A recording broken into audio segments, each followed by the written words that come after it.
আমি জানাজায় গিয়ে শরিক হই, কিন্তু জানাজায় শরিক হওয়ার পরে 2 তাকবীর প্রথমে পাই নাই। এরপরে ইমাম সাহেবের সাথে যখন সালাম ফিরেছেন, আমি সালাম ফিরে নামাজ শেষ করে ফেলেছি।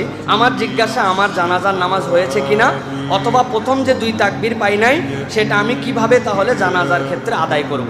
খুবই গুরুত্বপূর্ণ একটা জিজ্ঞাসা প্রিয় ভাইয়েরা। আমরা জানাজায় যাই, আমরা জানাজায় যে শরিক হই, 4টা তাকবীর জানাজাতে ফরজ, এটা মনে রাখতে হবে। তাকবীর কয়টা ফরজ? 4টা।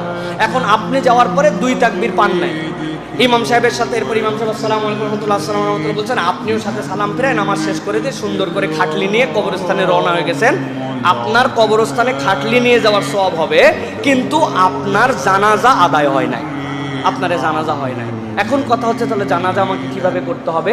জানাজার সালাতে কেউ যদি মাসবুক হয়, তাহলে তার বিধান হচ্ছে, ইমাম সাহেব যখন সালাম ফিরাবেন, আপনি ইমাম সাহেবের সাথে সালাম ফিরাবেন না, না ফিরিয়ে যেই কয়টা আপনি তাকবীর পান নাই, শুধুমাত্র ওই তাকবীরগুলি আপনি পাঠ করবেন। ওই তাকবীরের পরে আপনার ফাতিহা অথবা আপনার দরুদ শরীফ এটা পড়তে হবে না। কারণ আপনি প্রথম 2 তাকবীর পান নাই, ইমাম সাহেবের সাথে বাকি 2 তাকবীর পাইছেন, আল্লাহু আকবার, আল্লাহু আকবার, আসসালামু আলাইকুম রাহমাতুল্লাহ, আসসালামু আলাইকুম রাহমাতুল্লাহ। ইমাম সাহেব সালাম ফিরাইছে, আপনি দাঁড়ায় আছেন, আপনি দাঁড়ায়া এরপরে আপনি বলবেন আল্লাহু আকবার, আল্লাহু আকবার, আসসালামু আলাইকুম রাহমাতুল্লাহ, আসসালামু আলাইকুম রাহমাতুল্লাহ।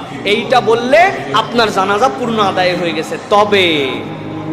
তবেটা হচ্ছে, জানাজার সামনে যে মাইয়েত থাকবে, খাটলি তোলার আগেই আপনাকে এটা বলতে হবে।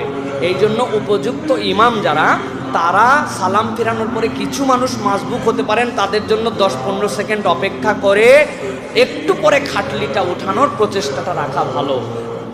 নামাজও শেষ, সাত করে খাটলি উঠানো, তাহলে পিছনের লোকগুলো আর মাসবুক হলে তারা আর এই তাকবীরটা বলতে পারবে না। এই জন্য আপনি শুধু তাকবীর বলবেন, খাটলি উঠানোর আগে আপনার তাহলে জানাজা হয়ে যাবে। আশা করি আপনার প্রশ্নের উত্তর পেয়েছেন।